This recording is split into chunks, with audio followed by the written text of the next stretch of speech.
இயேசு கிறிஸ்துவ நாமத்தினால் அழைக்கப்பட்ட சகோதர சகோதரிகள் அனைவருக்கும் காலை வணக்கத்தை தெரிவித்துக் கொண்டு இன்றைக்கான காணொளிக்கு நம்ம போலாங்கோ.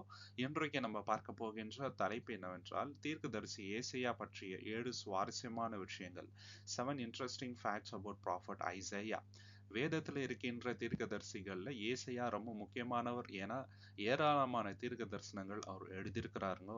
தேவன் அவர் மூலியமா நிறைய விஷயங்களை நமக்கு சொல்லியிருக்கிறார்.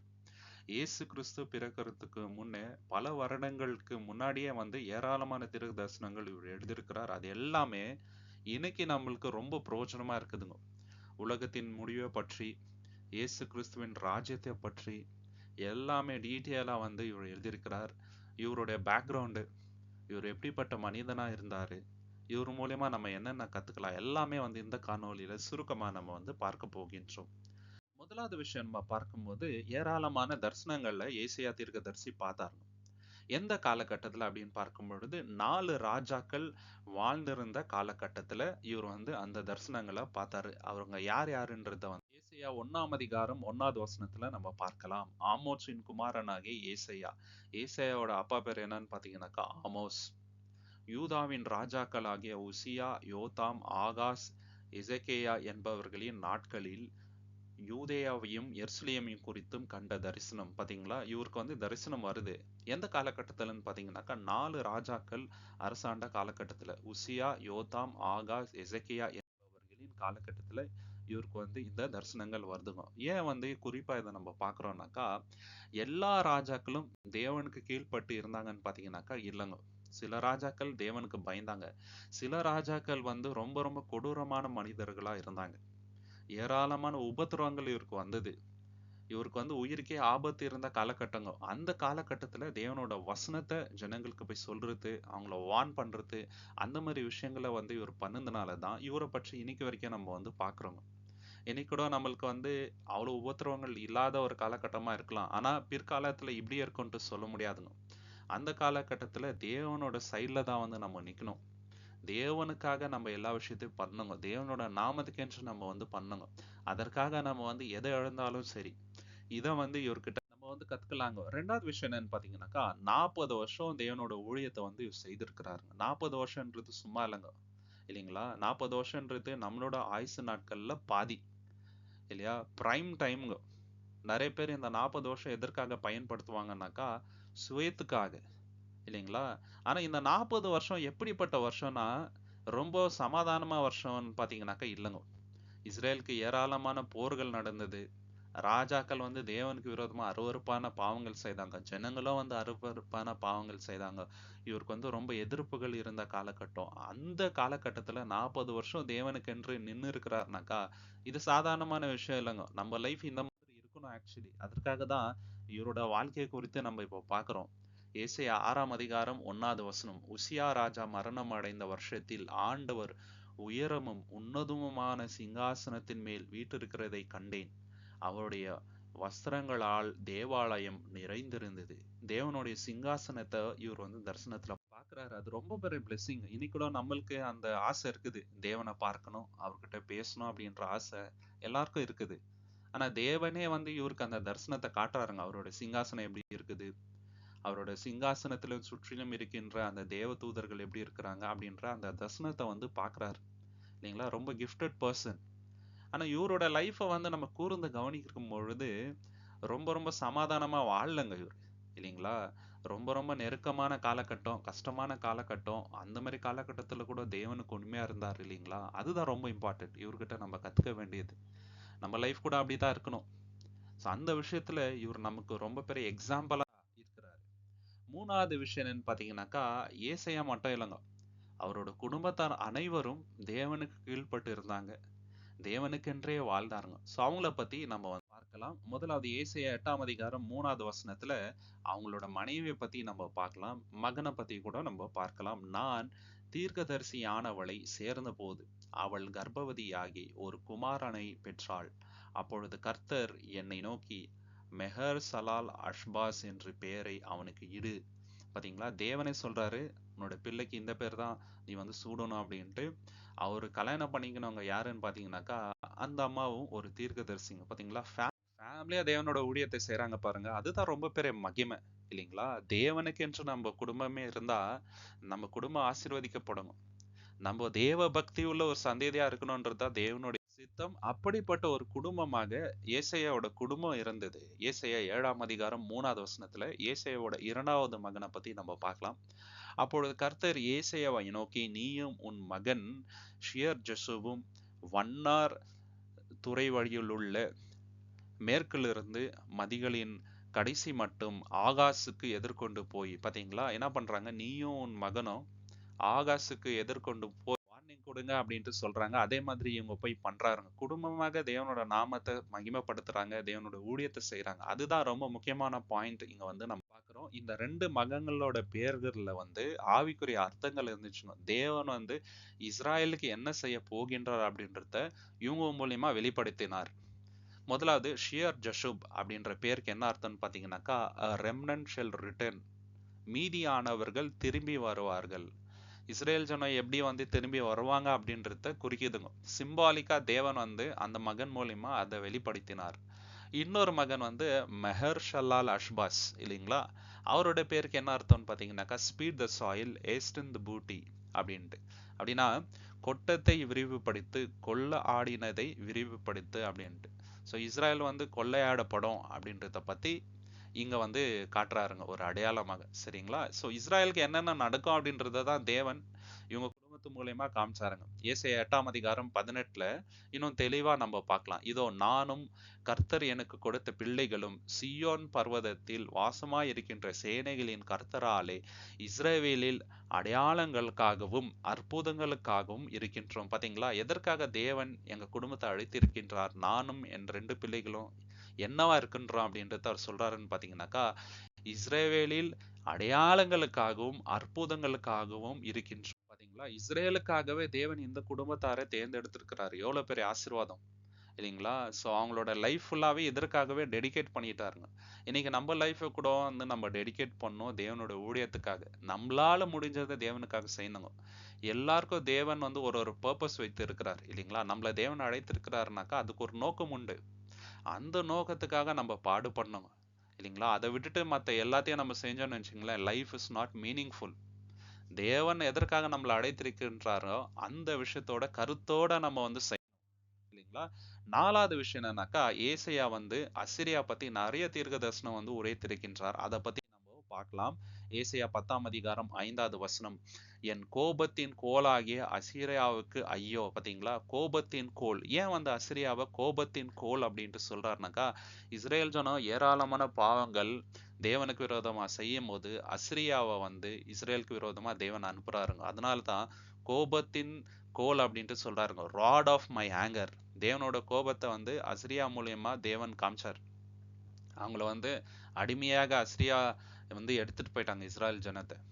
ஏன்னா அந்த அளவுக்கு அருவருப்பான பாவத்தை வந்து அவங்க செய்தாருங்க. அவன் கையில் இருக்கின்றது என் சினத்தின் தண்டை ஆயுதம். பாத்தீங்களா, அவன் கையில இருக்கிறது என்னோட சினத்தின் தண்ட ஆயுதம்ன்றார். அவங்க வந்து சாதாரணமா வரல, என்னோட கோபம் உங்க மேல இருந்துச்சு, அதனாலதான் அவங்க வந்து வந்திருக்கிறாங்கன்ட்டு தேவனே சொல்றாருங்க. ஏசாயா 37ஆம் அதிகாரம் 5-7 நம்ம வாசிக்கலாம். இவ்விதமாய் எசேக்கியா ராஜாவின் ஊழியக்காரர் ஏசாயாவினிடத்தில் வந்து சொன்னார்கள். அப்பொழுது ஏசாயா அவர்களை நோக்கி, அசிரியா ராஜாவின் ஊழியக்காரர் என்னை தூஷித்ததும் நீர் கேட்டதுமான வார்த்தையினாலே பயப்படாதேயும். இதோ அவன் ஒரு செய்தியை கேட்டு தன் தேசத்துக்கு திரும்புவான். ஆவியை நான் அவனுக்குள் அனுப்பி அவனை அவன் தேசத்திலே பட்டயத்தால் விழப்பண்ணுவேன் என்று கர்த்தர் உரைக்கின்றார் என்பதை உங்கள் ஆண்டவனிடத்தில் சொல்லுங்கள் என்றார். பாத்தீங்களா, இப்போ எசேக்கியா ராஜா ரொம்ப பயந்துட்டாரு. ஏன்னா அசிரியா ராஜா வந்து இஸ்ரேலை என்ன பண்ண போறாரு அப்படின்றத சொன்னாருங்க. இவங்க ஃபுல்லா பயந்துட்டாங்க. அப்போ ஏசாயா தீர்க்கதரிசி என்ன பண்றாருனாக்கா, இத போயிட்டு நீங்க வந்து ஏசாயா கிட்ட சொல்லுங்க, நீ ஒன்னும் பயப்படாத, தேவன் பெரிய காரியத்தை செய்ய போகின்றார், அந்த அசிரிய ராஜா வந்து பயப்பட போறாரு, உங்களுக்கு ஒண்ணுமே நடக்காது அப்படின்ட்டு சொன்னாரு. அதே மாதிரி நடந்துச்சுங்க. தேவன் செய்த பெரிய காரியத்தை வந்து இங்க நம்ம பார்க்கலாம். ஏசாயா 37ஆம் அதிகாரம் 36ல இருந்து 38 வரைக்கும் நம்ம பார்க்கலாம். அப்பொழுது கர்த்தருடைய தூதன் புறப்பட்டு அசிரியாவின் பாளையத்தில் 180,000 பேரை சங்கரித்தான். அதிகாலமே எழுந்திருந்த போது இதோ அவர்கள் எல்லோரும் செத்த பிரேதங்களாய் கிடந்தார்கள். அப்பொழுது அசிரியா ராஜாவாகிய சென்னாகெரிப் பிரயாணப்பட்டு திரும்பி போய் நினிவேயில் இருந்து விட்டான். அவன் தன் தேவனாகிய நித்ரோ கோயிலுக்கு பணிந்து கொள்ளும்போது அவன் குமாரராகிய அத்ரமேலுக்கும் சவுதுவும் அவனை பட்டயத்தினால் வெட்டி போட்டு. பாத்தீங்களா என்ன ஆகுதுனாக்கா, ரொம்ப பெரிய அதிசயமான காரியத்தை தேவன் இங்க பண்றாரு. ஒரு தூதர் வராருங்க. தூதன் வந்துட்டு என்ன பண்றாரு, அசிரியா சேனையின் 180,000 பேரை வந்து சாவடிச்சிடறாருங்க, சோல்ஜர்ஸ். ஒரே ஒரு தூதன் 180,000 பேரை சாவடிக்கிறாங்க. இதை பார்த்துட்டு அசிரியா ராஜாக்கு பயம் ஆயிடுது. அவர் சொந்த ஊருக்கு ஓடி போயிடுறாருங்க, நினிவேக்கு. அப்போ அவர் வந்து ஒரு கோயிலுக்கு போறாரு. அந்நிய தேவரின் கோயிலுக்கு போயிட்டு வணங்கும் போது அவங்க சொந்த பிள்ளைகளே அந்த ராஜாவை சென்னாகரபை வந்து சாவடிச்சிடறாரு. தேவன் சொன்ன மாதிரியே நடந்துச்சுங்க. தேவன் செய்த மிகப்பெரிய அதிசயமான காரியம் இதுங்க. இஸ்ரேல் ஜனம் வார்க்கே போல ஒண்ணுமே பண்ணலங்க, எல்லாமே தேவனே பண்ணிட்டாரு. பாத்தீங்களா, இதுதான் வந்து நம்மளுடைய தேவனுங்க. 5வது முக்கியமான விஷயம் என்னன்னு பாத்தீங்கன்னாக்கா, ஏசையா தீர்க்கதரிசன புஸ்தகத்துல 5 முக்கியமான தீம்ஸ் இருக்குது.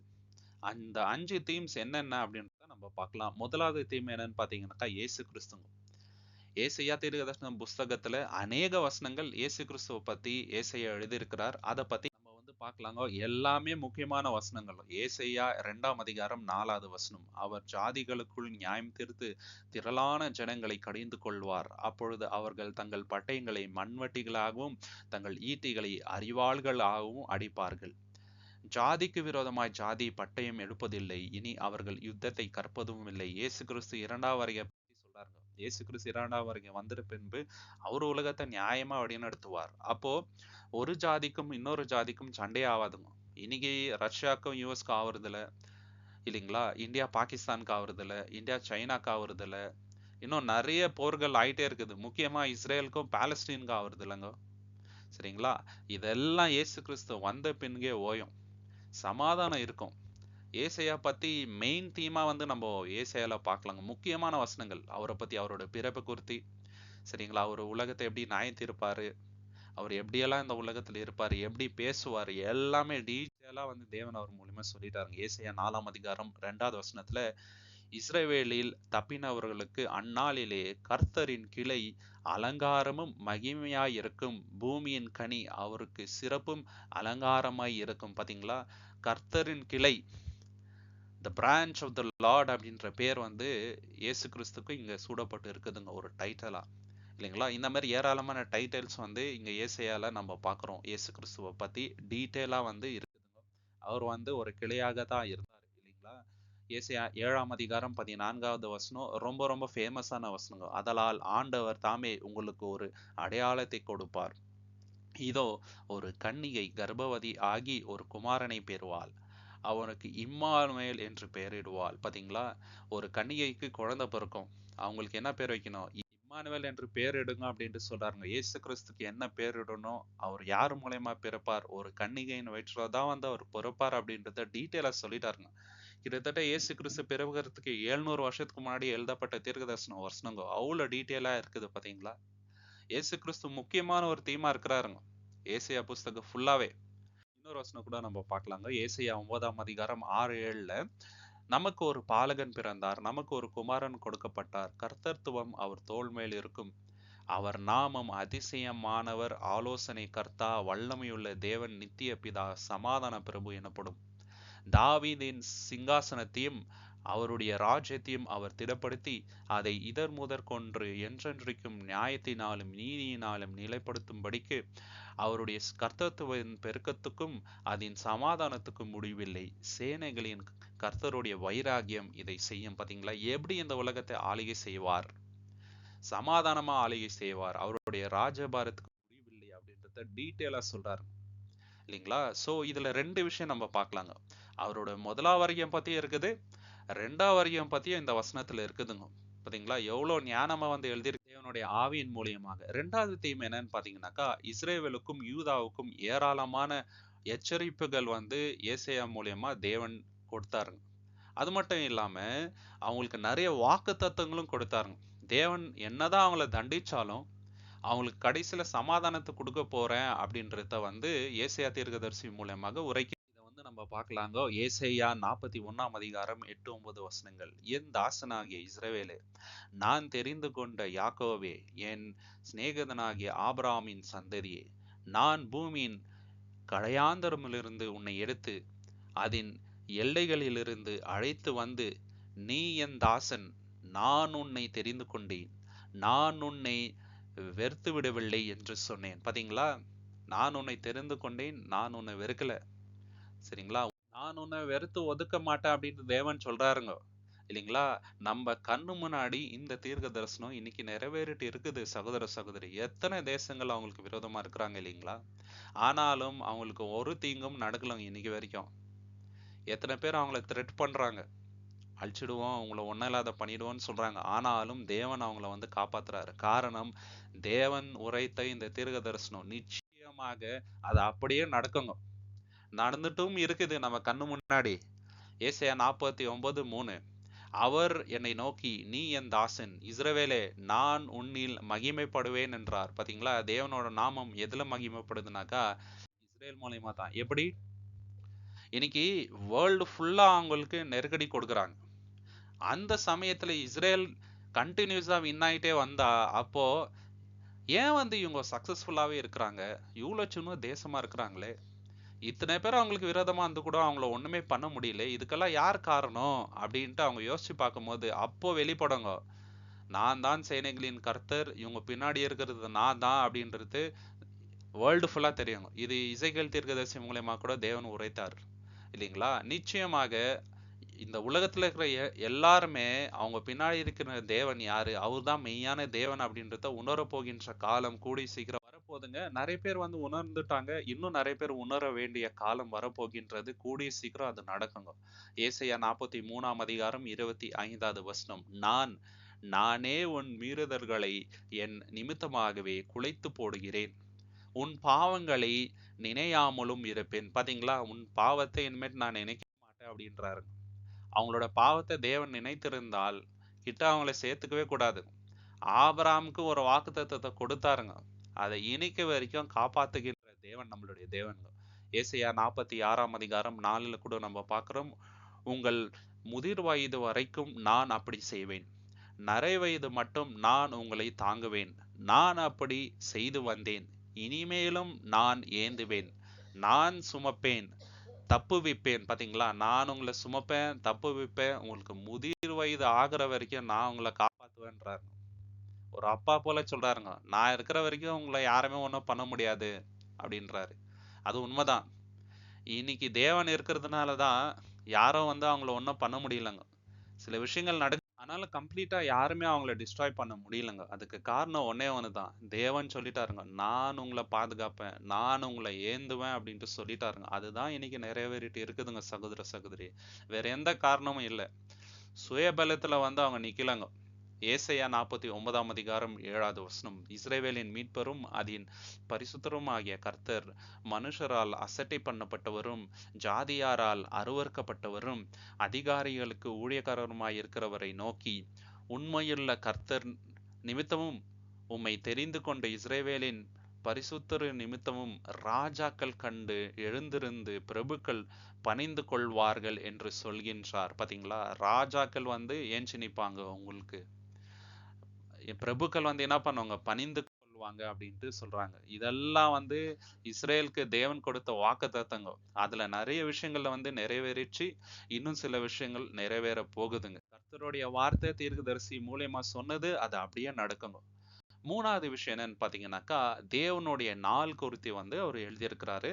நிறைய வசனங்கள் இருக்குது, அதை பத்தி நம்ம பார்க்கலாங்க. ஏசாயா 34ஆம் அதிகாரம் 8வது வசனம், அது கர்த்தர் பழிவாங்கும் நாள், சீயோனுடைய வழக்கு நிமித்தம் பதிலளிக்கும் வருஷம். பாத்தீங்களா? கர்த்தர் பழிவாங்க நாள் அப்படின்றாரு, அப்புறம் வருஷம்ன்றாரு. ஏன் நாளும் வருஷமும் ரெண்டும் ஒரே வசனத்துல போட்டிருக்காங்க அப்படின்னு பாத்தீங்கன்னாக்கா, ரெண்டுமே ஒண்ணுதாங்க. எப்படின்னாக்கா, கர்த்தருக்கு வந்து ஒரு நாள், தீர்க்கதரிசிக்கு அதே ஒரு நாள் வந்து ஒரு வருஷம். சரிங்களா? இதுதான் வந்து அந்த கணக்கு. சோ இப்போ இயேசு கிறிஸ்து 2ஆம் வருகை வராரு இல்லைங்களா? அப்போ உலகத்துல என்னெல்லாம் சம்பவிக்கும், ரொம்ப கொடூரமான விஷயங்கள் எல்லாம் நடக்கும், வார்ஸ் எல்லாம் நடக்கும். அதை பத்தி தான் வந்து டீட்டெயிலா சொல்லிட்டு சொல்றாரு சொல்றாரு ஒன்னானாங்கோ, இது வந்து ஏசாயா 61ஆம் அதிகாரம் 2வது வசனத்துல கூட நம்ம பார்க்கலாம். கர்த்தருடைய அனுக்கிரக வருஷத்தையும் நம்முடைய தேவன் நீதியை செறிக்கட்டும் நாள். பாத்தீங்களா, நீதியை செறிக்கட்டும் நாள். It's day of vengeance. தேவன் வந்து நீதியை செறிக்கட்டுற நாளுங்க. யாரெல்லாம் தேவனுக்கு விரோதமா அருவருப்பான பாவங்களை செய்தாங்களோ அவங்களுக்கு தேவன் வந்து நீதியை செறிக்கட்டுற நாள் அது. ஏசாயா 63ஆம் அதிகாரம் 4ல கூட நம்ம பார்க்கலாம். நீதியை செறிக்கட்டும் நாள் என் மனதில் இருந்தது, என்னுடையவர்கள் மீட்கும் வருஷம் வந்தது. பாத்தீங்களா, நாள் வருஷம் ரெண்டுமே ஒன்னா வந்திருக்குது. அது வந்து நீதியை செறிக்கட்டும் நாள் தான். சரிங்களா, எப்படி இருக்க போதுனாக்கா ரெவலேஷன்ல கூட வந்து டீட்டெயிலா இதை பத்தி சொல்லியிருக்கிறாருங்க. கடைசியா நடக்க போகின்ற யுத்தத்தை பத்தி டீட்டெயில் சொல்லியிருக்கிறாருங்க. இதை பத்தி நம்ம ஏசாயா 2ஆம் அதிகாரம் 19ல இருந்து 21 வரைக்கும் வாசிக்கலாம். பூமியை தத்தளிக்க பண்ண கர்த்தர் எழும்பும்போது, பாத்தீங்களா, கர்த்தர் எதற்காக எழும்புறாருனாக்கா பூமியை வந்து தத்தளிக்க பண்றாரு. சரிங்களா, ஷேக் பண்ண போறாரு. இதனால நிறைய பேருக்கு பயம் வரப்போகுது. முக்கியமா யாருக்குனாக்கா தேவனுக்கு விரோதமா பாவம் செய்தவங்களுக்கு எல்லாருக்குமே வந்து ஒரு பயம், மனசுல வந்து அச்சம் ஏற்பட போகுது. எப்படிப்பட்ட பயம், அந்த பயத்தினால அவங்க என்ன பண்ண போறாங்க அப்படின்றத டீட்டெயிலா எக்ஸ்பிளைன் பண்றாருங்க. அவருடைய பயங்கரத்திற்கும் அவருடைய மகிமையின் பிரதாபத்திற்கும் விலகி கண்மலைகளின் கோபிகளிலும் பூமியின் குகைகளும் புகுந்து கொள்வார்கள். பாத்தீங்களா, எங்கெங்க புகுந்து கொள்வாங்க அப்படின்னு பாத்தீங்கன்னாக்கா ஒஞ்சுகிறதுக்கு கண்மலைக்குள்ள புகுந்து கொள்வாங்க, குகைக்குள்ள புகுந்து கொள்வாங்க, கண்மலையின் வெடிப்புக்குள்ள புகுந்து கொள்வாங்க, குன்றுகளின் சந்துக்குள்ள புகுந்து கொள்வாங்க அப்படின்றத சொல்றாருங்க. அந்த அளவுக்கு பயம் வரப்போகுதுங்க. அதுக்கப்புறம் இன்னொரு சம்பவம் நடக்க போகுது. அவங்க கிட்ட இருக்கின்ற அந்த வெள்ளி பொண்ணு இது எல்லாத்தையும் என்ன பண்றாங்கனாக்கா தூக்கி போட்டுறாருங்க. ஏன்னா எதுவுமே வந்து அவங்கள காப்பாத்த போறது இல்லைங்க அந்நாளில. அது எதுவுமே காப்பாத்த போறது இல்லைங்க. தேவன் மட்டும் தான் காப்பாற்றணும் முடிஞ்சா. அவங்களுக்கு வேற யாருமே வந்து காப்பாற்ற முடியாது. இதுதான் நடக்க போதுங்க. இதை குறித்து தான் ஏசாயா தீர்க்கதரிசி எழுதியிருக்கின்றார். 4வது தீம் என்னன்னு பாத்தீங்கன்னாக்கா தேவனுடைய ராஜ்யம். தேவனுடைய ராஜ்யத்தை குறித்து டீட்டெயிலா ஏசாயா தீர்க்கதரிசி நிறைய வசனங்கள் எழுதியிருக்கிறார். அதை வந்து நம்ம பார்க்கலாம். ஏசாயா 65ஆம் அதிகாரம் 17வது வசனம், இதோ நான் புதிய வானத்தையும் புதிய பூமியும் சிருஷ்டிக்கின்றேன், முந்தினவைகள் இனி நினைக்கப்படுவதும் இல்லை, மனதிலே தோன்றுவதும் இல்லை. பாத்தீங்களா, புதிய வானத்தையும் புதிய பூமியும் தேவன் என்ன பண்ண போகின்றார், சிருஷ்டிக்க போகின்றார். எப்போ, இயேசு கிறிஸ்துவின் 2ஆம் வருகைக்கு அப்புறம் தாங்க. சரிங்களா, அது மகிமையின் ஒரு ராஜ்யமா இருக்க போதுங்க. பழைய விஷயங்கள் எல்லாமே வந்து ஒழிஞ்சிட போதுங்க. தேவனுடைய பிரசன்னம் அங்க இருக்க போதுங்க. ஜனங்கள் எல்லாருமே சந்தோஷமா இருக்க போகின்றாருங்க. எல்லாமே வந்து ஐடியால இருக்க போதுங்க. ஏதேன் தோட்டம் எப்படி இருந்துச்சோ அந்த மாதிரி இந்த பூமி இருக்க போதுங்க. அதை தான் வந்து நம்ம பார்க்கின்றோம். ஏசாயா 2ஆம் அதிகாரம் 2ல இருந்து 4 நம்ம வாசிக்கலாம். கடைசி நாட்களில் கர்த்தருடைய ஆலயமாகிய பர்வதங்களின் கொடுமுடியில் ஸ்தாபிக்கப்பட்டு மலைகளுக்கு மேலாய் உயர்த்தப்படும். எல்லா ஜாதிகளும் அதற்கு ஓடி வருவார்கள். திரளான ஜனங்கள் புறப்பட்டு வந்து, நாம் கர்த்தரின் பர்வதத்திற்கும் யாக்கோபின் தேவனுடைய ஆலயத்துக்கும் போவோம் வாருங்கள், அவர் தமது வழிகளை நமக்கு போதிப்பார், நாம் அவர் பாதைகளில் நடப்போம் என்பார்கள். ஏனெனில் சியோனிலிருந்து வேதமும் எருசலேமிலிருந்து கர்த்தரின் வசனமும் வெளிப்படும்.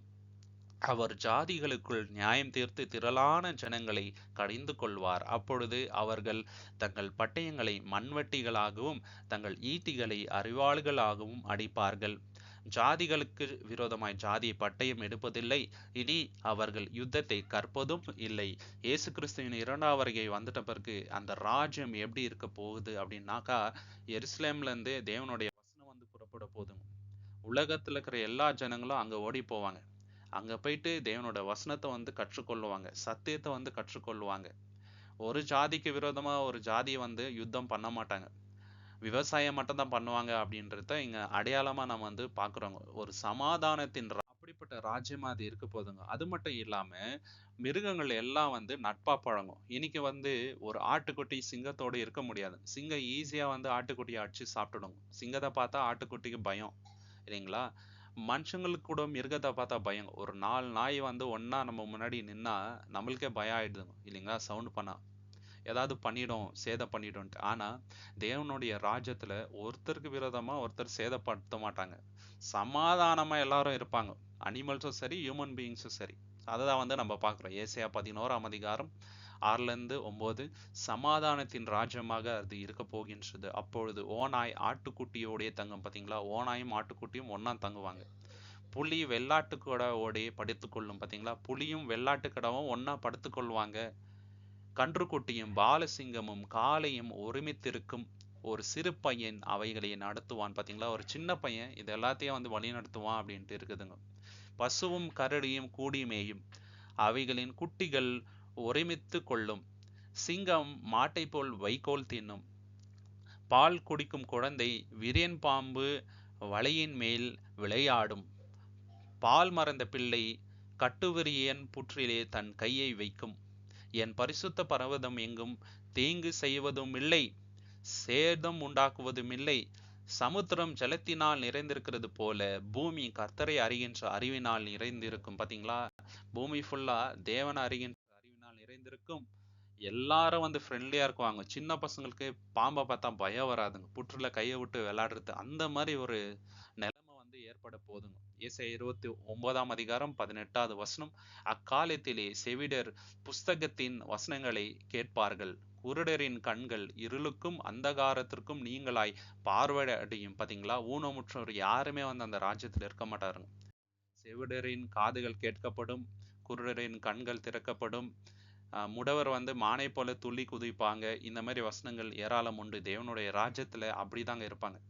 எந்த ஒரு குறைபாடுகளும் போறது கிடையாதுங்க தேவனுடைய ராஜ்யத்துல. ஏசாயா 35 1-2 வசனங்கள். இதுல நம்ம என்ன பாக்குறோம்னாக்கா, இன்னைக்கு வறட்சி பூமியில நிறைய இடங்கள்ல இருக்குதுங்க. தண்ணீர் தட்டுப்பாடு, சாப்பாடு இல்லை. ஆனா தேவனுடைய ராஜ்யத்துல அப்படி இருக்காதுங்க. வனாந்திரமான இடம் என்ன ஆக போகுதுனாக்கா, ஒரு ஏதேன் தோட்டத்தை போல வந்து மாறப்போகின்றது. வனாந்திரமும் வறண்ட நிலமும் மகிழ்ந்து கடுவெளி கழித்து புஷ்பத்தை போல செழிக்கும். பாத்தீங்களா, புஷ்பத்தை போல செழிக்கும் அப்படின்றாருங்க. அது மிகுதியாய் செழித்து பூரித்து ஆனந்த களிப்புடன் பாடும். லீபோனோனின் மகிமையும் கார்மேல் ஷாரோன் என்பவர்களின் அலங்காரமும் அதற்கு அளிக்கப்படும். அவர்கள் கர்த்தருடைய மகிமையும் நமது தேவனுடைய மகத்துவத்தையும் காண்பார்கள். பாத்தீங்களா, இந்த மகிமையை தேவன் வந்து கொடுக்க போகின்றார். தேவனுடைய ராஜ்யத்துல பூமி எங்கும் இப்படி இருக்க போகின்றது. இன்னும் நிறைய விஷயத்தை குறித்து ஏசாயா எழுதியிருக்கிறாரு. அது குறித்து நம்ம வந்து பார்க்கலாங்க. முக்கியமா எதை குறித்துனாக்கா, இஸ்ரேலுக்கு பக்கத்துல இருந்த நிறைய தேசங்களுக்கு தேவன் என்ன நியாய தீர்ப்பு செய்ய போகின்றார் அப்படின்றத குறித்து எழுதியிருக்கிறாருங்க. இது வந்து ஏசாயா 13 இருந்து 24 வரைக்கும் வருகின்ற பகுதிகளில் இருக்குதுங்க. எந்தெந்த தேசத்துக்கு விரோதமா அவர் தீர்க்கதரிசனம் உரைத்தார் அப்படின்னு பாத்தீங்கன்னாக்கா, Babylon, Assyria, Palestine, Moab, Syria, Ethiopia, Egypt, Edom, Arabia, Tyre இவ்வளோ தேசங்களுக்கு விரோதமாக அவர் தீர்க்கதரிசனங்கள் உரைத்தார். இதுல முக்கியமான ஒரு சம்பவம் நடக்குதுங்க. கேட்கறதுக்கே ரொம்ப ஆச்சரியமா இருக்குது. இதுல வந்து ஏசாயா தேவன் மேல எந்த அளவுக்கு அன்பு வைத்திருந்தார், எந்த அளவுக்கு கீழ்ப்பட்டு இருந்தார் அப்படின்றத நம்ம பார்க்கலாம். ரொம்ப பெரிய லெசன் நமக்கு இதுல இருக்குது. ஏசாயா 20 2-3 நம்ம பார்க்கிறோம். கர்த்தர் ஆமோத்சின் குமாரனாகிய ஏசாயாவை நோக்கி, நீ போய் உன் அறையில் இருக்கின்ற இரட்டை அவிழ்த்து உன் காலில் இருக்கின்ற பாதரட்சைகளை கழற்று என்றார். அவன் அப்படியே செய்து வஸ்திரம் இல்லாமலும் வெறும் காலுமாய் நடந்தான். பாத்தீங்களா, ட்ரெஸ்ஸையும் காலில் இருக்கின்ற பாதரட்சையும் கழற்று அப்படின்ட்டு சொல்லிட்டாரு. கிட்டத்தட்ட 3 வருஷம் ட்ரெஸ் இல்லாம நடந்திருக்கிறாருங்க. எதற்காகனாக்கா, தேவன் சொன்ன ஒரே ஒரு வார்த்தைக்காக. தேவன் சொல்லிட்டாருன்னா நான் செய்யறேன், என்ன ஏது அப்படின்ட்டு ஒரு வார்த்தை கூட கேட்கல. பாத்தீங்களா, தேவனுடைய ஊழியக்காரங்க எப்படி தாங்க இருக்கணும்? தேவன் ஒரு விஷயத்த சொல்லிட்டா ஏன் நம்ம ஏன் அப்படி பண்ணோம், பண்ணாம இருந்தா என்ன, பண்ணா என்ன பெனிஃபிட், அப்படியெல்லாம் இல்லை. தேவன் சொல்லிட்டா நான் பண்ணுவேன்ட்டு சொல்றாருங்க. எதற்காகனாக்கா, எகிப்து மேலையும் இத்தியோப்பியா மேலையும் தேவன் வந்து ஒரு நியாய தீர்ப்பை வர வைக்க போறாருங்க. அதுக்கு அடையாளமாக ஏசாயா வந்து 3 வருஷம் காலைல செருப்பு இல்லாம ட்ரெஸ் இல்லாம நடந்திருக்கிறாரு. கேட்கறதுக்கே ரொம்ப ரொம்ப ஆச்சரியமா இருக்குதுங்க சகோதர சகோதரி. எந்த அளவுக்கு தேவனுக்கு கீழ்ப்படியணும் அப்படின்றதுக்கு இது ஒரு அடையாளம், நமக்கு ஒரு லெசன். அடுத்து நம்ம என்ன பார்க்குறோம் அப்படின்னாக்கா, லூசிபர் வந்து தேவனுக்கு ஒப்பாகணும் அப்படின்ற எண்ணம் வந்துச்சுங்க அவனுக்கு. இது வந்து ஏசாயா 14 டீட்டெயிலாக நம்ம பார்க்குறோம் இல்லைங்களா. ஒரு தேவதூதனா இருந்த லூசிபர் எப்படி சாத்தானா மாறுறான் அப்படின்றத இங்க நம்ம பார்க்குறோம் இல்லைங்களா. மனசுல வந்து அந்த பெருமை வரக்கூடாது அப்படின்றத நம்ம இதுல கத்துக்கலாங்க. அடுத்து வந்து ஏசாயா 36 இருந்து 39 வரைக்கும் எதை குறித்து எழுதியிருக்கிறார் அப்படின்னு பாத்தீங்கன்னாக்கா, சென்னாக்கரிப் ராஜா, அசிரியாவோட ராஜாங்க, அவர் வந்து யூதாவை வந்து கைப்பற்றாரு. அதை குறித்தும், அதுக்கப்புறம் தேவன் சென்னாக்கரேபு எப்படி வீழ்த்தினாரு, சென்னாக்கரேப் வந்து எப்படி மரித்தார், எசேக்கியாவோட வாழ்க்கையை குறித்து கூட நம்ம பார்க்குறோங்க. அடுத்து ஏசாயா 25, 26, 54, 61, 62 இந்த அதிகாரங்கள்ல எதை குறித்து எழுதியிருக்கிறார் அப்படின்னாக்கா, தேவனுக்கு நம்ம எப்படி கீழ்ப்படியணும் அப்படின்றத பத்தியும், தேவனுக்கு நம்ம எப்படி ஊழியம் செய்யணும் அப்படின்றத பத்தியும் டீட்டெயில் எழுதியிருக்கிறாருங்க. அது மட்டும் இல்லாம 6வது விஷயம் நம்ம என்ன பார்க்குறோம்னாக்கா, ஏசாயா சமூக நீதி பத்தி அநேக வசனங்கள் எழுதியிருக்கிறார். ஏன் அப்படின்னா, இஸ்ரேல் ஜனர்கிட்ட ஒரு வழக்கம் இருந்துச்சு. அது என்னன்னா, அவங்க வந்து பலி செலுத்துவாங்க, பண்டிகைகளை வந்து கொண்டாடுவாங்க, ஃபாஸ்டிங் பண்ணுவாங்க, இதெல்லாம் பண்ணுவாங்க. ஆனா மனதளவுல தேவன் கிட்ட உண்மையா இருக்க மாட்டாருங்க. கேரக்டர் வந்து தேவனுக்கு உண்மையா இருக்காது. மத்தவங்களுக்கு நல்லது பண்ண மாட்டாங்க. இந்த ஒரு குறைபாடு அவங்க கிட்ட இருந்துச்சு. அதனாலதான் நிறைய வசனங்கள் இதை குறித்து எழுதுறாரு. ஏசாயா 1ஆம் அதிகாரம் 17வது வசனத்துல நம்ம பார்க்கலாம். நன்மை செய்ய படியுங்கள், நியாயத்தை தேடுங்கள், ஒடுக்கப்பட்டவனை ஆதரித்து திக்கற்ற பிள்ளையின் நியாயத்தையும் விதவையின் வாழ்க்கையையும் விசாரியுங்கள். பாத்தீங்களா, நம்ம என்ன செய்யணும்? இது இஸ்ரேல் ஜனத்துக்கு மாத்திரம் இல்லைங்க, நமக்கும். சரிங்களா, நம்மளுடைய கேரக்டர் எப்படி இருக்கணும்? எப்போதுமே மற்றவங்களுக்கு நல்லது பண்ணணும், நியாயத்தை விசாரிக்கணுங்க, திக்கற்றவங்களுக்கு உதவி செய்யணும். இததான் தேவன் வந்து விரும்புகின்றார்.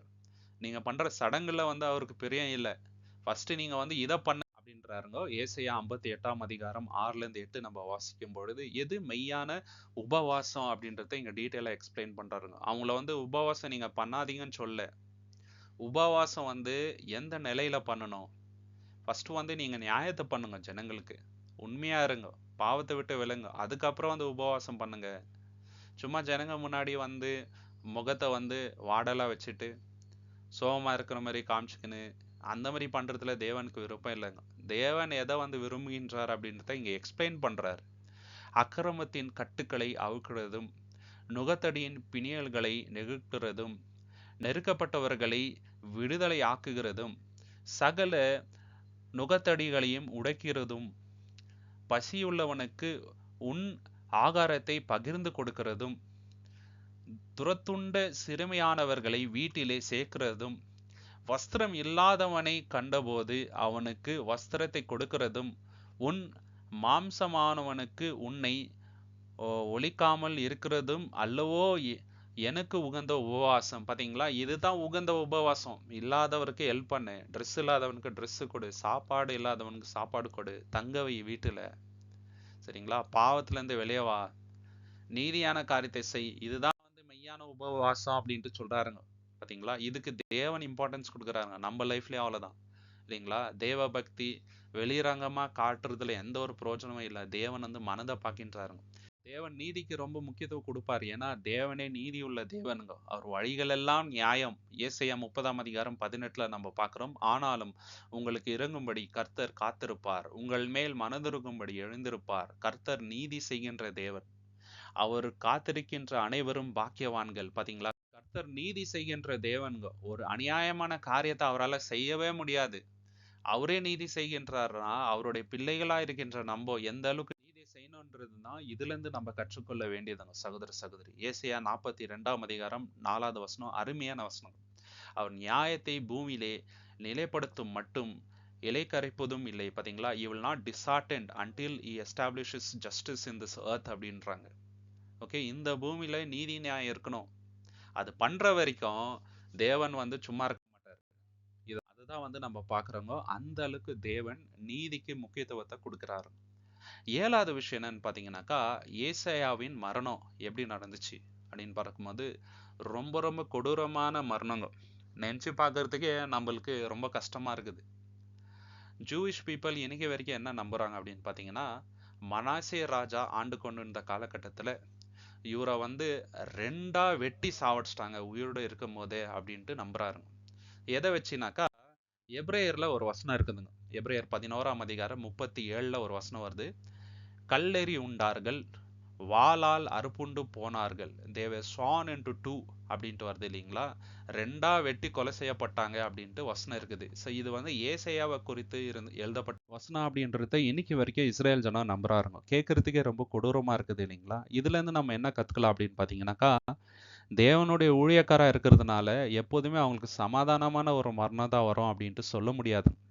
நம்ம லைஃபும் அவ்வளோதான். எப்பவுமே நம்மளுக்கு நெருக்கடி இல்லாம லைஃப் லாங் நம்மளுக்கு கஷ்டமே இல்லாம இருப்போம் அப்படின்ட்டு சொல்ல முடியாது. தேவனுக்காக எதுவுமே இழக்க நம்ம வந்து தயாரா இருக்கணுங்க. இதுவும் ஒரு ஆசீர்வாதம் தான். ஏன்னா நார்மலான லைஃப்பை வந்து அவர் லீட் பண்ணி சமாதானமா மரித்திருந்தால் இன்னைக்கு நம்ம அவரை பத்தி பேசியிருக்க மாட்டோம். அவர் வந்து இவ்வளோ சாக்ரிஃபைஸ் பண்ணதுனால தான் நம்ம அவரை பத்தி பேசுறோம் இல்லைங்களா? ட்ரெஸ் இல்லாம நடுன்னு சொன்னாக்கா நடுக்கிறாருங்க இல்லைங்களா? ஃபேமிலியா தேவனுக்குன்ட்டு அவங்க லைஃப்பை வந்து அர்ப்பணம் பண்ணிட்டாங்க. நம்மளும் இந்த அளவுக்கு சாக்ரிஃபைஸ் பண்ணோம் தேவனுக்கு.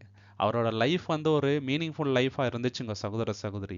நம்ம லைஃப் வந்து அதே மாதிரி மீனிங்ஃபுல்லான ஒரு லைஃபாக இருக்கணும் தேவனுக்கு. அதுதான் வந்து நம்ம இவர்கிட்ட இருந்து கற்றுக்கலாம். தேவன் தாமே இந்த வசனங்களை ஆசீர்வதிப்பாராக. தேவனுடைய நாமத்துக்கு மகிமை உண்டாவதாக. உங்களுக்கு இந்த காணொளி பிடிச்சிருந்தா லைக் பண்ணுங்க, ஷேர் பண்ணுங்க, சப்ஸ்கிரைப் பண்ணுங்க. தேவனுடைய சித்தம் இருந்தால் கூடிய சீக்கிரம் இன்னொரு காணொளியில் நம்ம எல்லோருமே சந்திக்கலாம். நீங்கள் கொடுக்கின்ற எல்லா ஆதரவுக்கும் நன்றிகள். Thank you so much. ஆமேன்.